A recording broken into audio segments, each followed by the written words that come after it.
Estraoré.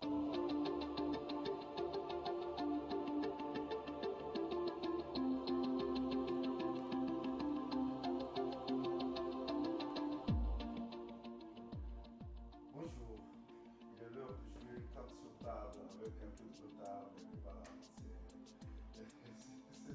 comme ça, cela arrive.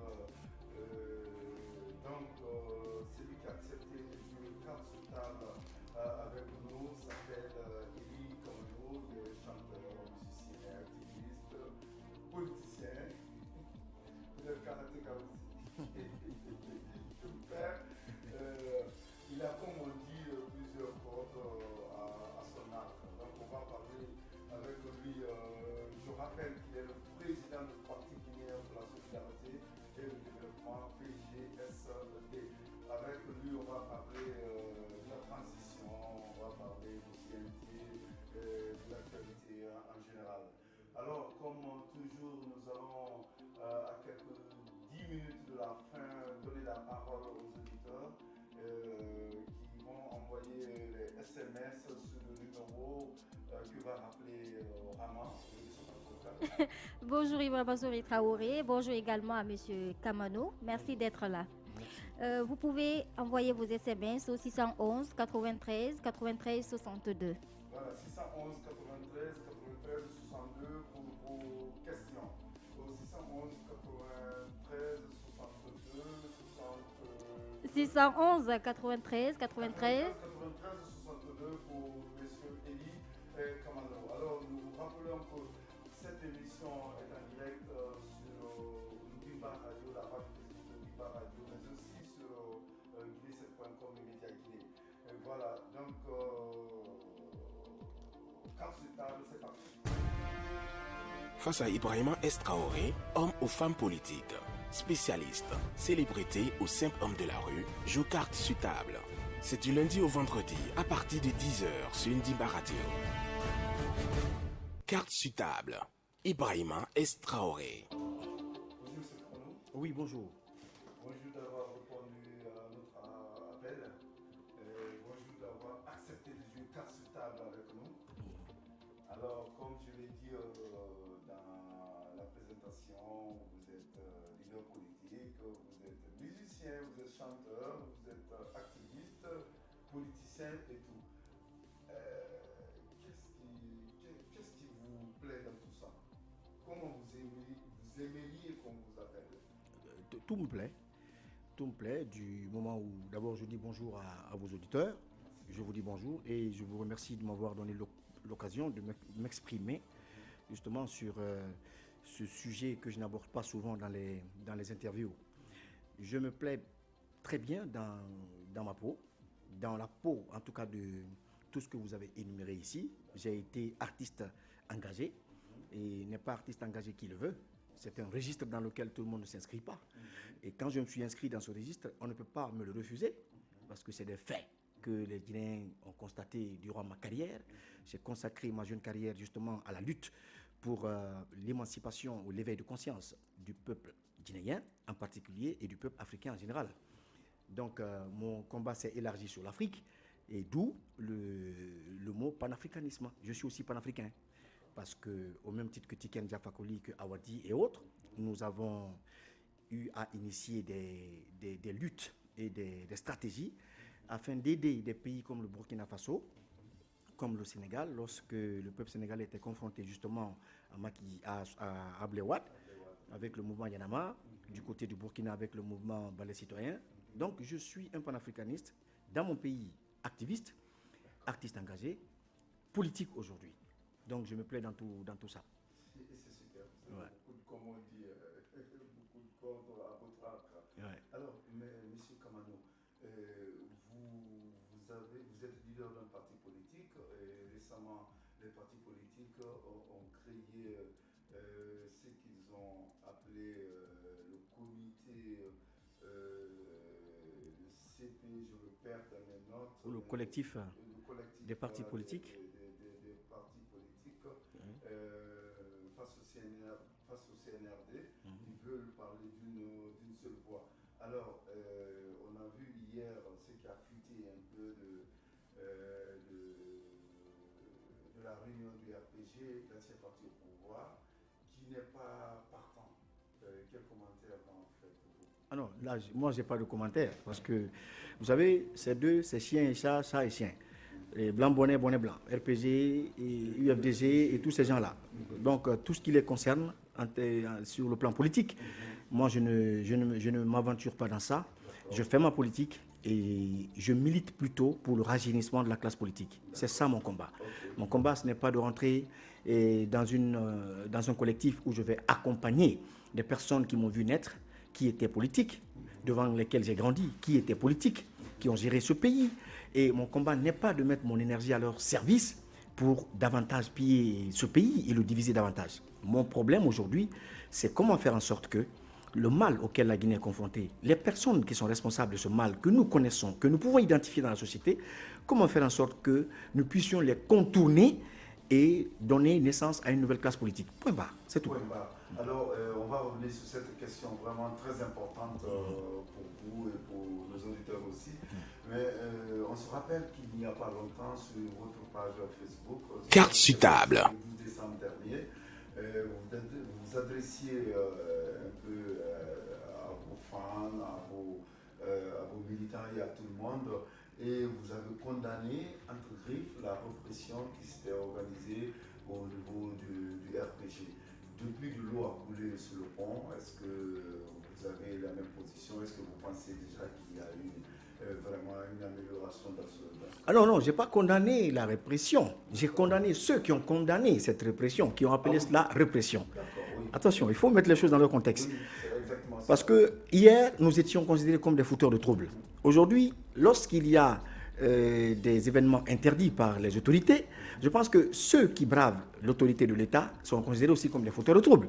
Donc, ceux qui ont été arrêtés lors de ces manifestations, j'ai entendu des voix s'élever allant dans le sens de demander leur libération. C'est ce que je n'ai pas compris. Et ces personnes qui demandaient leur libération étaient hier des personnes qui étaient en prison, comme nous. Et tout, donc j'ai demandé à ce qu'il y ait de la cohésion dans ce que nous faisons dans la lutte. Il ne faut pas faire de la lutte avec passion, avec émotion. Il ne faut pas faire de la lutte pour chercher à attirer l'attention des gens. Mais il faut faire la lutte de façon très consciente. Parce que lorsque vous avez été des anticonformistes par le passé et que vous avez été confrontés à la prison, à des arrestations, donc aujourd'hui, quand le même scénario se répète, mais qu'on laisse les autorités faire leur travail. C'est ce que j'avais dit par rapport à ça. Vous avez dit, voilà. C'est moi qui ai un peu mélangé. Carte sur table. Merci de me rappeler un peu à l'ordre. Alors, est-ce que ça veut dire que vous êtes un peu revanchard? Non, pas du tout. Non. Loin de... Vous avez souffert du régime d'Alpha Condé. Et maintenant qu'il y a eu des petits soucis au niveau du RPG, les gens manifestent, il y a cette répression et vous dites non, il faut les laisser. Non, je n'appelle pas ça une répression. Vous savez, une répression, c'est lorsque les forces de l'ordre, de sécurité, utilisent des armes, utilisent des gaz, utilisent pour porter atteinte à l'intégrité physique des Guinéens. Et n'oubliez pas que lors des manifestations contre l'injustice dans ce pays, contre le troisième mandat, il y a eu des morts. C'est ça qu'on appelle une répression. Et cette répression, pour moi, si j'ai pris mes distances justement avec... je ne vais pas rentrer dans ça. À un moment donné, c'est parce que je ne voulais pas être témoin justement de cette répression parce qu'on n'avait pas assez de courage, nous les leaders, pour affronter les canons de Alpha Condé. Alors, je ne suis pas revanchard.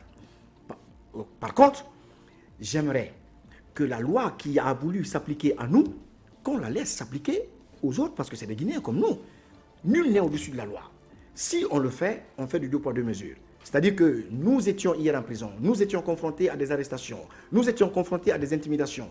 Nous ne pouvions pas nous exprimer sur des sujets, sur un certain nombre de sujets. Alors pour moi, cela est injuste. Ce n'est pas ce que nous demandons.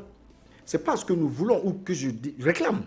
Ce que je réclame, c'est que lorsqu'un citoyen, de quelque bord que tu sois, de quelque nature ou quelque parti politique que tu sois, si tu es en porte-à-faux avec la loi, mais que la loi s'applique.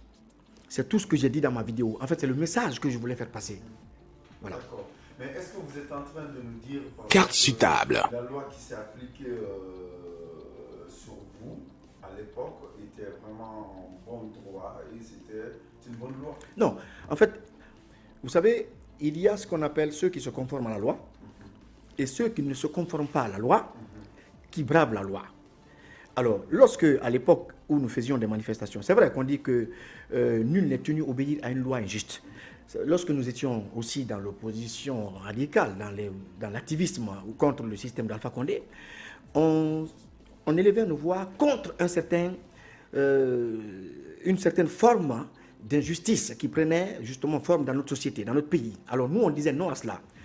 Par exemple, les manifestations. Le droit à la manifestation, nous savons tous que dans la Constitution, c'était quelque chose qui était permis. Et après, il y a aussi les autorités.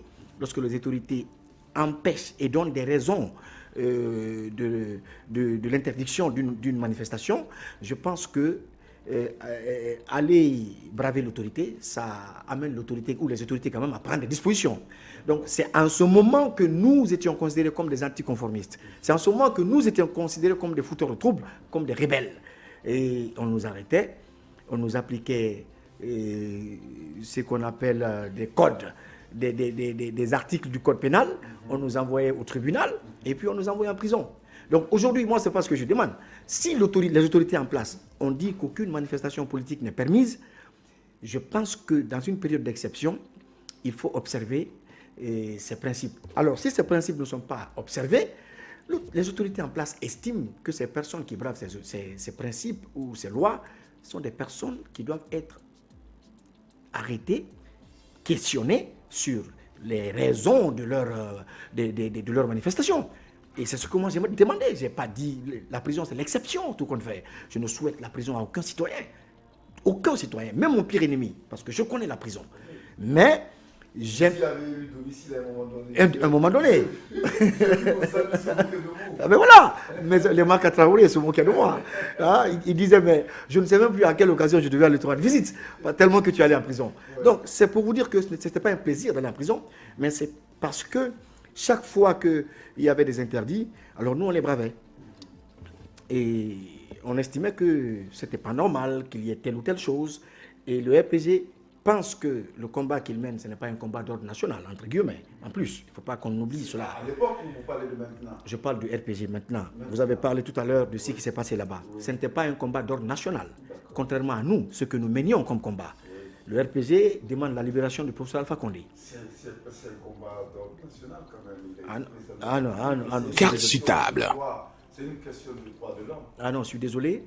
Le droit de l'homme, en attendant, lorsque Alpha Condé était au pouvoir, il y a eu plus de 200 personnes qui ont été emprisonnées sans raison.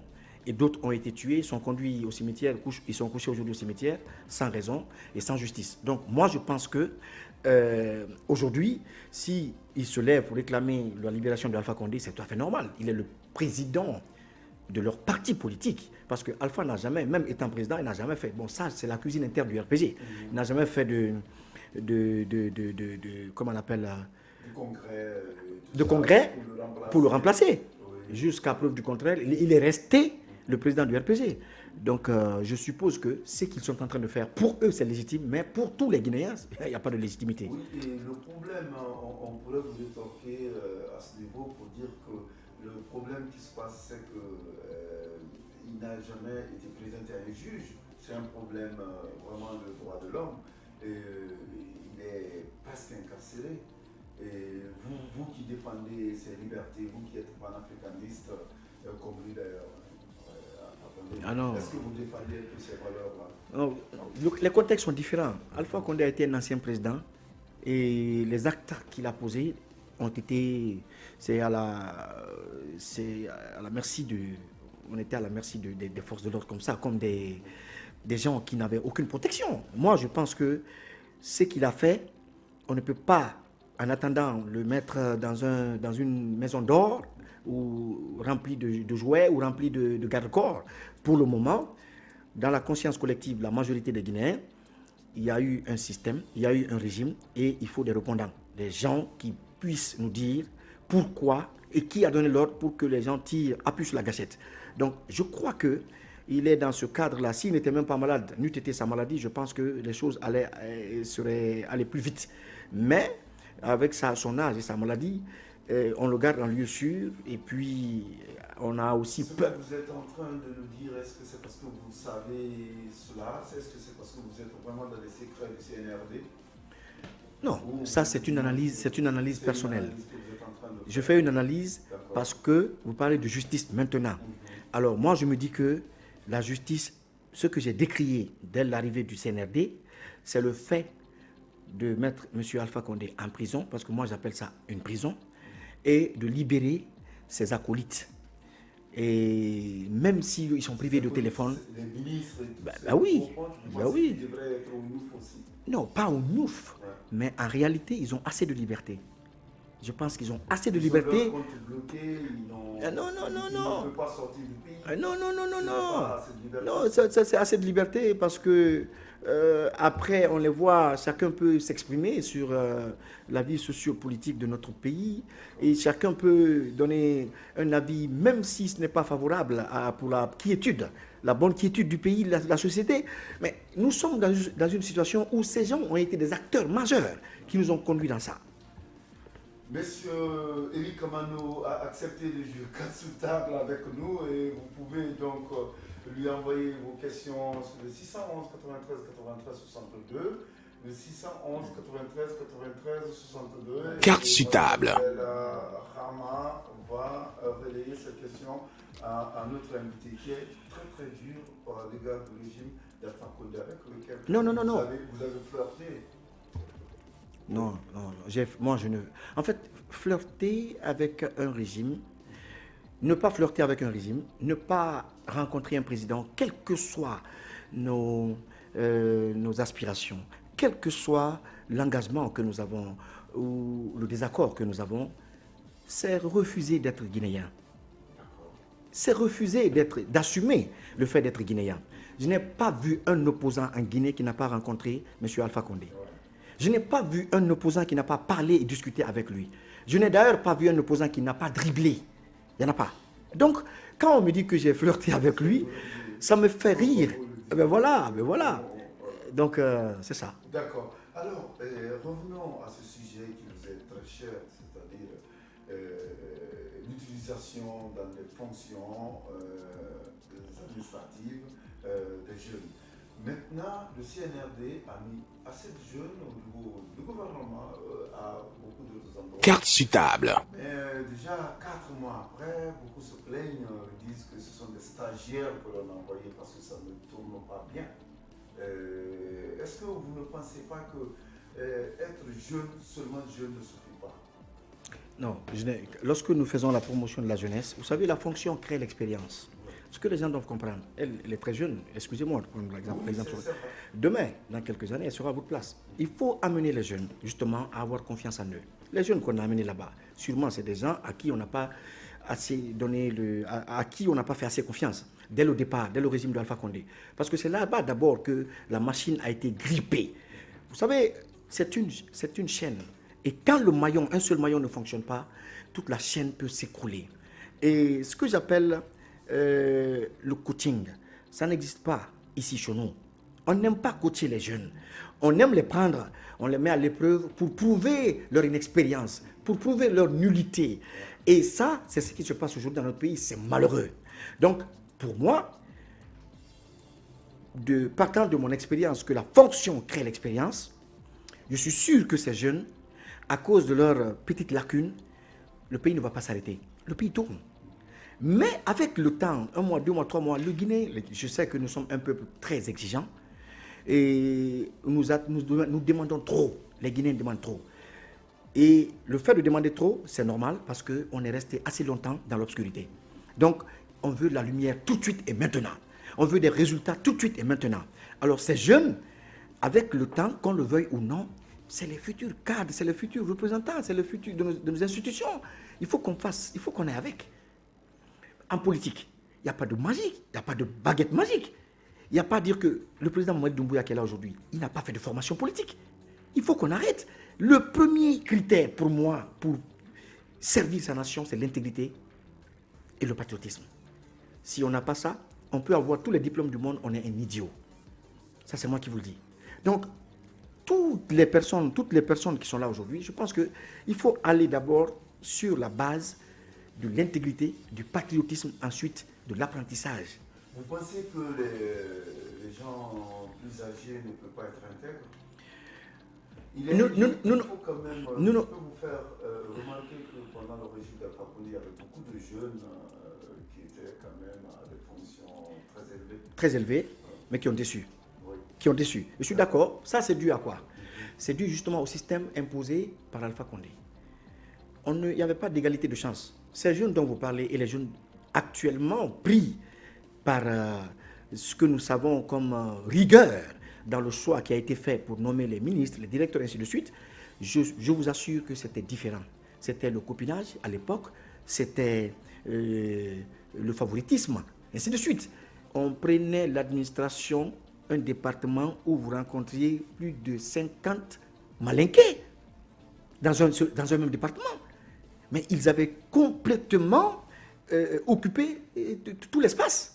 Donc, les jeunes qui avaient ce mérite d'exprimer ou de faire valoir leur expérience ont été mis de côté. Donc parce que tout simplement... Vous de dire qu'il y avait une ethnostratégie. Non, mais bien sûr, voilà, il faut le... occupé par ben oui, mais oui. Vous pensez que cela est fini? Mais non, ça commence à finir.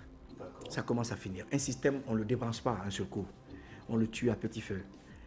Ça commence à finir. Parce que, d'une manière ou d'une autre, nous sommes tellement regardants aujourd'hui avec le CNRD que dès qu'il y a un petit truc, vous voyez, ça crie sur les réseaux sociaux. Dès qu'il y a un petit mouvement, ça crie sur les réseaux sociaux. Parce que les gens sont regardants maintenant. Les gens, ils savent que bien vrai qu'on soit 77% analphabètes, mais les gens comprennent maintenant comment ça fonctionne. Avec ce qui s'est passé avec Alpha Condé, on a regroupé les Malinqués d'un côté, on a regroupé les Peuls d'un côté, on a regroupé les forestiers d'un côté. Il y a même des gens qui ont fait de la politique un métier pendant qu'ils ont un passé très sale, ils traînent des casseroles, mais leurs parents étaient obligés de les suivre. Cette façon de faire de la politique, ça me dégoûte. D'accord. Cela vous dégoûte et vous venez de faire quand même des accusations très graves. Non, moi je ne fais jamais d'accusations graves. Moi. Tout ce que je dis, c'est des faits. Moi, je dis des faits, c'est... Voilà. Carte sur table. Ouais, je ne fais pas d'accusations. Responsable de ce que vous avez dit. Tout à fait. Voilà. La responsabilité pénale, elle est individuelle. Voilà. Alors, est-ce que, M. Kamano, est-ce que vous avez vraiment rencontré le colonel Doumbouya? À 4 reprises. À 4 reprises, vous êtes dit quoi? Plusieurs choses. Ah non. On s'est dit beaucoup de choses sur la Guinée, sur le fonctionnement, justement, sur le passé, sur tout ce qui nous a amené aujourd'hui, qui nous a conduit aujourd'hui à cette situation, sur l'avenir de la Guinée surtout. On a beaucoup parlé. Par exemple, du limogeage de Mme Fatoumata Diarry, oui. De la justice. Oui. Qu'est-ce qu'il vous a dit? Non, dans un premier temps, moi, avant de comprendre, de connaître le fond, la forme, j'avais condamné la forme, et même au colonel Amara. Mais pour moi, l'essentiel, c'était d'aller connaître le fond. Alors, j'ai parlé avec le président, il m'a expliqué. Il m'a expliqué qu'il y avait de l'insubordination, il y avait le manque de compétences, il y avait le fait qu'elle écartait, même le secrétaire général qui est arrivé, elle a supposé que ce n'était pas normal, sans son accord, sans son avis, sans être consulté au préalable, que le président nomme par un décret, et chose qui est normale d'ailleurs, le secrétaire général, entre autres, beaucoup de choses. Et c'était le cas de ce document. Et finalement, le président m'a dit, pour finir, il a dit que le document qui s'est retrouvé sur les réseaux sociaux, elle ne devait pas le faire. C'est pas professionnel. C'est parce qu'on pense que c'est elle qui a fait fuiter ça. Mais c'est elle qui a fait le document. C'est elle qui a fait le document. Oui. C'est elle qui l'a fait. En tout cas, jusqu'à preuve du contraire, jusqu'à ce qu'elle donne sa version. Je pense que c'est sous le coup de la colère qu'elle a... Et comment est née cette familiarité entre vous, le colonel Doumbouya, le colonel Amara? Vous le connaissiez avant? Non, je ne le connaissais pas, mais tout le monde connaît Ly Kamano. Lien ne connaît pas tout le monde, mais tout le monde connaît Lien. Non, je vais positiver cela, pas Lien, mais vous savez, je vais vous dire une chose. Vous savez, je vais vous dire une chose. C'est lui qui vous a appelé? Oui, c'est lui qui m'a appelé. Je vais vous dire une chose. Pour la première fois, oui. Vous savez, je suis dans ce pays-là, il y a des choses, je m'empêche de les dire, mais je vais parler quand même. Il y a beaucoup de choses qu'on me refuse dans ce pays, mais le travail que j'ai fait, le travail d'éveil de conscience que j'ai fait sur cette jeunesse, sur ce peuple, sur 2 générations. Parce que lorsque moi je chantais, il y a des jeunes aujourd'hui qui sont dans la lutte, qui sont dans la politique, qui avaient 18 ans et qui avaient 20 ans. Alors j'ai fait un long travail d'éveil de conscience. J'ai amené des gens à être orientés dans leur vie, même si les gens ne le reconnaissent pas aujourd'hui. Alors, lorsque vous prenez 20 ans en arrière, demandez-vous le colonel Doumbouya, il était où? C'était un fanatique de Elie Kamano, de ma musique. Vous comprenez? Oui, il vous l'a dit. Oui, bien sûr, il me l'a dit.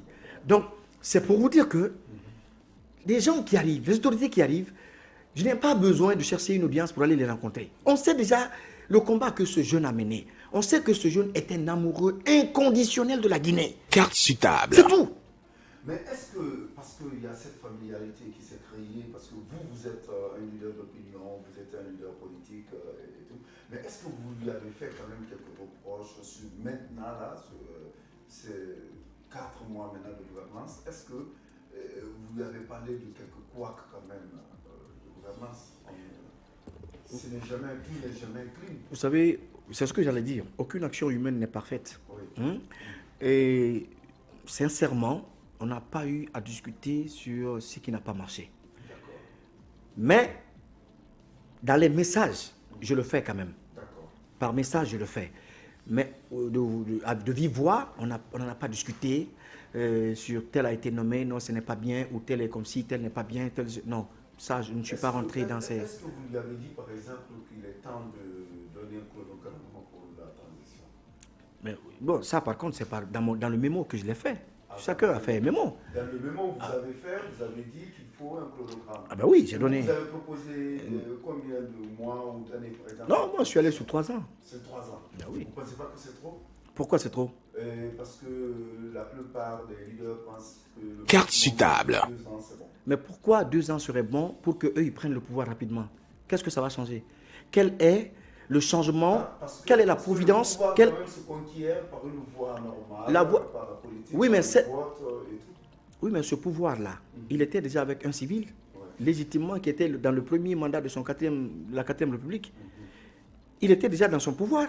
Et on était déjà parti pour accepter cela jusqu'en 2026, organiser des élections et partir. Mais de quoi on parle? Le monsieur, il arrive, il y a des opposants ici qui avaient leur passeport confisqué. Il les a remis leur passeport. Qui étaient empêchés de sortir de la Guinée. Il les a permis de sortir de la Guinée. Il y avait des gens ici qui n'avaient pas droit à la parole, qui ne pouvaient pas dans les radios parler. Il les a donné la parole. Mais je veux que les Guinéens comprennent qu'il y a des occasions historiques que Dieu donne à un peuple. C'est une seule fois. Quand vous les ratez, c'est fini. Ça ne revient plus. On est dans une situation sociopolitique où les Guinéens, d'abord, n'aiment pas la vérité, n'aiment pas dire la vérité. Parce que la vérité est considérée ici comme mensonge pour l'autre temps que ça n'arrange pas. La vérité est considérée comme vérité pour le temps que ça arrange. Et ça, c'est très mauvais pour un peuple. Comment est-ce qu'on peut vouloir anticiper les choses, précipiter les choses avec des gens qui sont venus, qui ont mis quand même leur vie en danger, qui ont pris le pouvoir, qui sont en train de poser des actes patriotiques auxquels nous assistons et qui n'empêchent pas, justement, qui ne ferment pas la porte au fait qu'ils vont quitter le pouvoir. Le CNT sera mis en place, tout sera discuté là, une nouvelle constitution sera mise en place. Les politiciens ne veulent pas cela. Ce qu'ils veulent, c'est faire à la Konaté, aller précipiter les choses, organiser des présidentielles, donner à un d'entre eux, et puis qui va se partager le pouvoir avec les autres, et ils s'en foutent éperdument de la vie, des liens de fraternité des Guinéens, de la réconciliation, de l'unité des Guinéens. C'est pas leur problème. C'est le CNRD peut réussir tout ça? Non, je n'ai pas dit qu'ils vont réussir tout ça, mais il y a des fondamentaux qu'ils sont en train de mettre en place. Et ces fondamentaux... Ces fondamentaux ne peuvent pas être mis en place par un pouvoir démocratique. Si le pouvoir démocratiquement mis en place arrive, sans que les fondamentaux ne soient mis en place, le pouvoir démocratiquement élu passera son premier mandat à le faire. Et nous, on n'a pas besoin de ça. On a besoin d'un décollage. Et pour décoller, on n'a pas besoin de faire ce qu'Alpha Condé a fait. Alpha Condé a passé les 5 premières années de son mandat, de son premier mandat, à faire quoi? Ce qu'il a fait, c'était... Il a fait des élections. L'argent qu'on a gagné, il a pris cet argent, il l'a mis dans les élections communales. Il a pris cet argent, il l'a mis... Pendant que, si Konaté l'avait fait, les institutions allaient nous accompagner. Alpha a vidé nos caisses dans l'organisation des élections. Et c'est ce qui va se passer. Le prochain président qui va venir, s'il précipite les choses, d'abord, j'ai peur qu'il ne crée un autre 28 septembre. C'est une peur. Qui ne crée le CNRD? Non, pas le CNRD. Attention, ce n'est pas Dadis qui avait créé le 28 septembre. Hein. Ah, d'accord, qui l'a créé? C'est ceux qui ont voulu, forcément, qui ont tenu à faire la manifestation. Mais Dadis, sur le plan pénal, il a sa responsabilité. D'accord. Ça, on le reconnaît. Il n'était pas au stade, mais il y a des gens qui ont fait un forcing. Jusqu'à la nuit, il appelait les opposants pour négocier, afin qu'ils... Ça, on l'a su. Très bien. Si je Donc, vous demandais de faire une comparaison entre le régime de Dadis, le CNDD et le CNRD, qu'est-ce que vous pouvez répondre? non, c'est différent. Non, C'est diamétralement opposé. Oui. C'est diamétralement opposé. Vous savez, Vous pensez que le Dadis est un patriote. Oui. Dadis est un vrai patriote, mais qui n'a pas la pédagogie. D'accord. Vous comprenez? Doumbouya est un vrai patriote, mais qui a la pédagogie. D'accord. Vous comprenez? Les militaires. Moi, mon père était militaire, paix à son âme. Les militaires, à la base, ont une formation patriotique. Parce que quand on te forme pour protéger ton pays, on t'apprend que c'est au prix de ta vie. Et quelqu'un qui est formé pour protéger une patrie, protéger son pays, l'intégrité territoriale de son pays, cette personne, une fois arrivée au pouvoir, ne peut que diriger par patriotisme. On a vu Rawlings, on a vu Sankara, Carte on a sur-table. vu Kadhafi, on a vu beaucoup de militaires. Vous ne parlez que des révolutionnaires entre griffes? Non. entre kiff-kiff. Non, je viens. Il n'y a pas que ça. Non, non, non, pour non, le j'ai- développement, pour- Non, lorsqu'on prend des civils, je suis désolé que vous serez très déçus de la liste que je vais vous présenter. Vous serez très très déçus, très C'est déçus. vous qui présentez cette liste. Ah non. Je voudrais quand même vous faire remarquer que vous êtes civil. Vous êtes leader d'un parti politique, vous voulez conquérir le pouvoir. Mais vous avez tellement d'estime pour le militaire qu'on a comme la Non, mission que non. vous voulez que ce pays soit dirigé. Non, non, en fait, moi j'ai eu... Éternellement par des Non, militaires. je n'ai pas dit ça. D'accord. J'ai pas dit ça. Oui. À un moment Vous l'avez donné, pas dit, c'est à vous le faites dire. un moment Mais donné, dites-moi à un si- moment donné, ils vont s'arrêter. J'ai parlé de fondamentaux. On va mettre quand même des institutions en place. Et ces institutions seront les leviers qui vont conduire justement à bon port justement cette transition pour que la Guinée ne revive plus les mêmes choses qu'en 2010. Il va falloir que les politiciens qui ont créé le collectif, non pas ça, le collectif des partis politiques, que moi j'appelle d'ailleurs la communauté des politiciens périmés, que ces politiciens... Vous étiez qui- là-bas, non? Non, moi, comment je peux être là-bas? Comment je peux accompagner des vieux comme ça? Non, je ne peux pas. Il faut être sérieux. Mais Je ne ces peux pas. vieux sont des Guinéens Carte qui sur ont table. le droit. Non, je n'ai pas dit qu'ils n'ont pas de droit. Écoutez, à un moment donné, il faut aller à la retraite. À un moment donné, il faut aimer ses enfants. Vous savez, le patriotisme Même commence... avant l'âge. À un moment... Comment ça avant l'âge? À 75 ans, à 70 ans. Comment voulez-vous qu'on vous donne le pays avec un mandat de 6 ans ou un mandat de 5 ans pendant que vous avez 70 ans ou 75 ans? Dites-moi, vous aurez 80 ans. Et comment voulez-vous que ce que je considère comme magnétoscope mental, c'est-à-dire que la mémoire, qui est considérée par moi comme un disque dur qui a une capacité, quand vous mettez assez d'éléments, de fichiers dans votre disque dur mental, mais à un moment donné, on vous dit qu'il n'y a pas d'espace. Et quand il n'y a pas d'espace, vous commencez à perdre mémoire. Et quand vous perdez mémoire, c'est l'entourage maintenant qui va continuer à diriger, comme l'a fait Alpha Condé. Donc, il faut qu'on accepte le fait qu'on est des êtres humains. Carte sur table. La manière dont la peau, on voit la peau en train de prendre des rides, de se faner, c'est comme ça que l'esprit, la mémoire aussi se fanent. Donc, les gens... En Patépa disait qu'il y a des vieux jeunes et des jeunes vieux. Je vais vous donner l'exemple du vieux Watt, même si vous allez me rétorquer pour dire à la fin il y avait un peu terrible parce qu'il voulait remplir, mais c'est quand même quelqu'un qui était vieux mais qui a fait développer bien le Sénégal. Vous pensez que Wade, en développant le Sénégal, il n'a pas fait mal à sa famille? Il a fait mal à sa famille parce que son fils en a payé les frais. 2 ans de prison. Vous ne pouvez pas nous dire que Wade a été un bon démocrate pendant qu'à côté, c'est sa famille qui gouvernait le Sénégal. Et ça, tout le monde le sait. Donc, il faut que... C'est vous qui le dites. Non, il faut qu'on soit logique, mes frères. Vous voyez, Voilà. Aujourd'hui, nous jouons vraiment carte sur table avec notre invité. Et Carte ça sur a table. vraiment Très bien ça. Monsieur Kamano, est-ce que vous êtes intéressé par la présidence du CND? Bon, non. Parce que je veux aller aux élections présidentielles après. Il ne s'agit pas d'être dans cette transition ou d'être dans ce gouvernement, mais il s'agit de préparer la Guinée d'après la transition.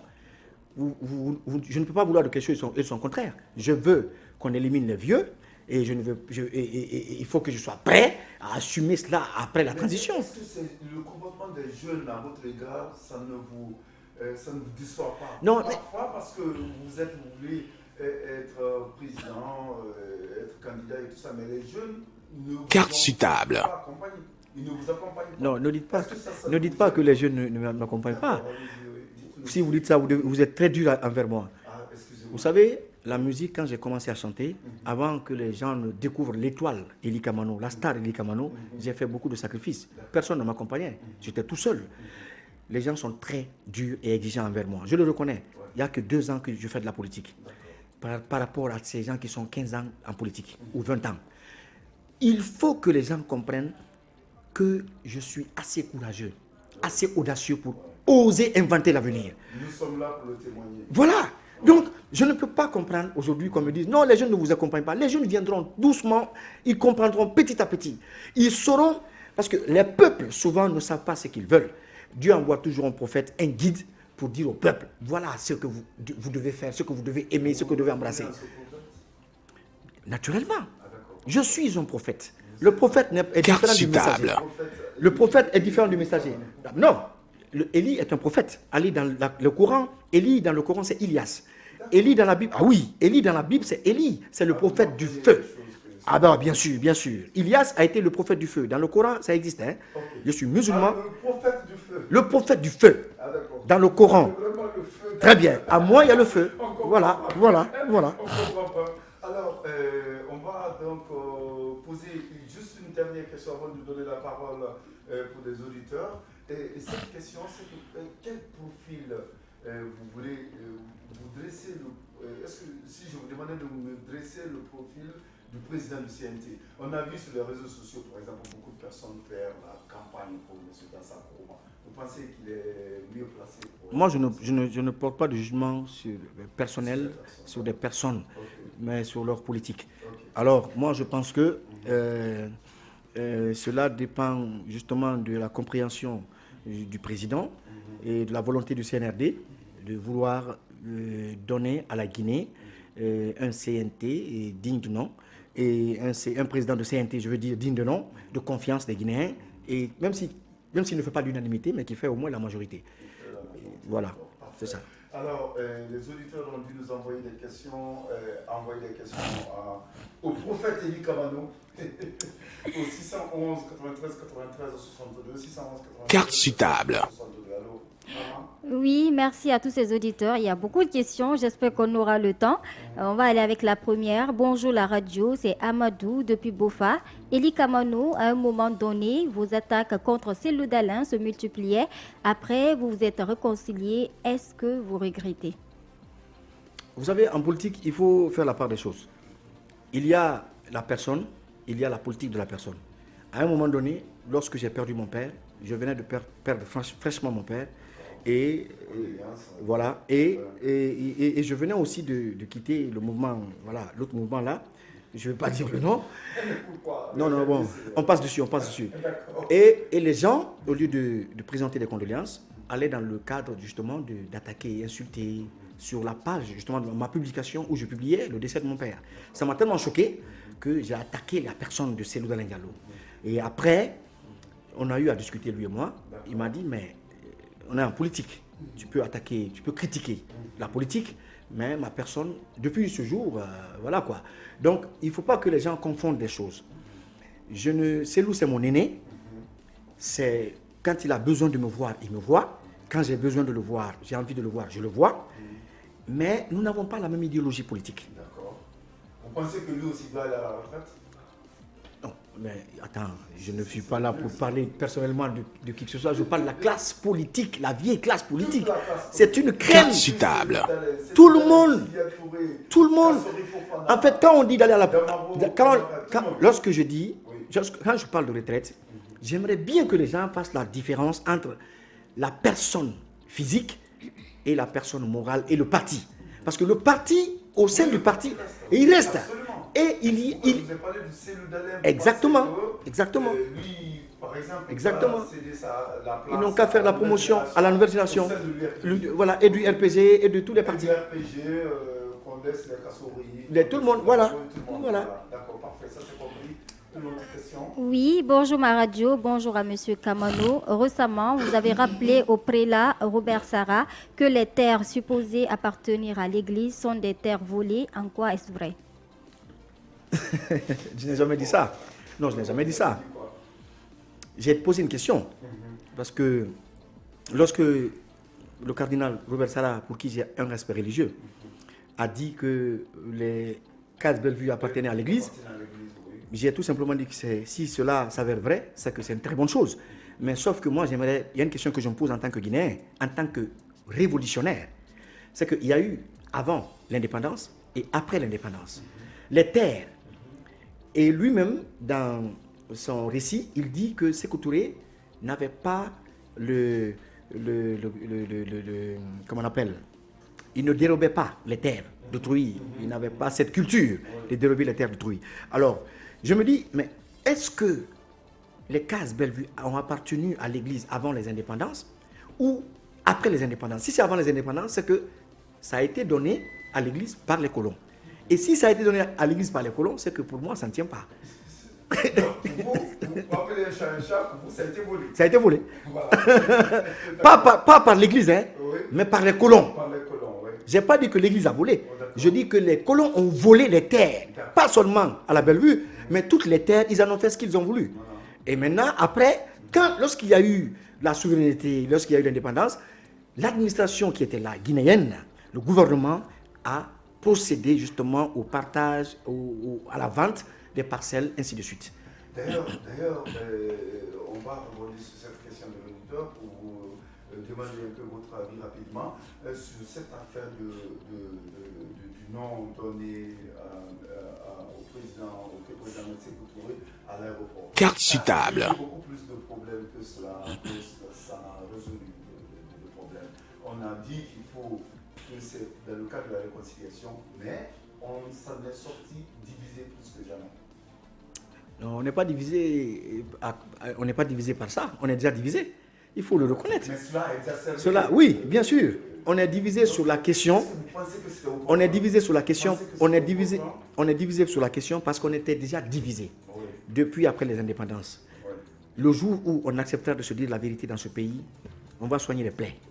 La vérité est que ça, c'est pas un débat. Sékou Touré, qu'il a été un héros ou un tyran, a été le premier président de la Guinée. Nyerere, il a aussi fait des gaffes, il a aussi fait des bavures. Houphouët-Boigny, on n'en parle pas. Et tous les présidents dont les aéroports portent le nom dans le monde entier, De Gaulle a fait tuer des millions d'Africains à travers le monde. Mais comment voulez-vous que ces personnes, ces autres, les Napoléons, que ces gens soient fiers d'eux, les Mao, que nous, parce qu'il y a une blessure, une plaie ouverte, qu'on ait honte, qu'on ferme notre histoire, cette partie de notre histoire, qu'on refuse d'en parler, qu'on refuse d'en être fier. Moi, je pense que autant Sékou Touré mérite qu'on lui donne le nom de l'aéroport, autant Diallo Telli mérite qu'on lui donne le nom de Mohamed V. Voilà. Carte sur table. On comprend. Oui, allez-y, il y a une autre question. Oui, bonjour Radio Dimba, Monsieur Kamano. Dites-moi, avez-vous eu des relations avec le FNDC pour atteindre vos objectifs? Le FNDC est né 20 ans avant mon combat. 20 ans avant mon combat. Après votre combat. Après mon combat, je veux dire. Oui. Voilà. Vous comprenez? Ceux qu'il appelle la FNDC, ceux que lui il appelle FNDC, c'est des enfants qui avaient 18 ans quand j'ai commencé à faire le combat dans ce pays-là. Donc je veux que les gens me respectent un peu.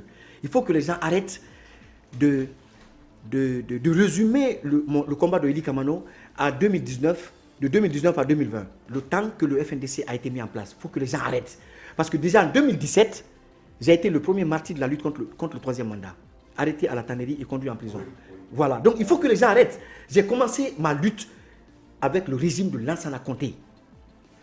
J'ai été inquiété au temps de Conté. parce que j'ai chanté le koudaïsme. Je suis venu au temps de Dadis, j'ai frôlé la mort.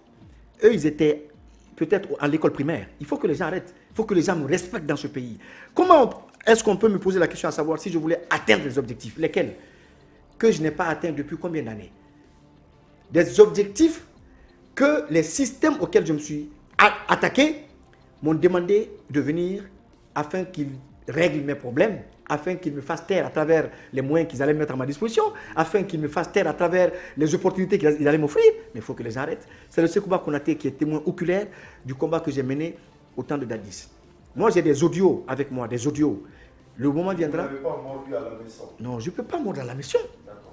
Je ne peux pas mordre à la maison. Vous savez, depuis que cette histoire a commencé, vous avez vu circuler sur les réseaux sociaux quand même les photos de tout le monde, hein, de beaucoup d'acteurs ici qui sont reconvertis rapidement.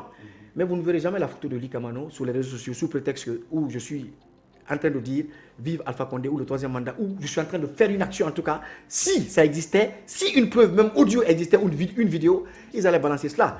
Absolument. Les gens... Parce que vous n'avez pas que d'amis. Que d'amis, très bien. Il y a trop de détracteurs. Il faut... Et on va vous poser la toute dernière question. Oui. Monsieur Silla, du côté de Kalou, m'a envoyé 2 questions, mais on va aller avec la première. Avec la première question. Il dit, pour vous, si l'ancien président quitte la Guinée pour aller se soigner, est-ce qu'il va revenir pour répondre à la justice?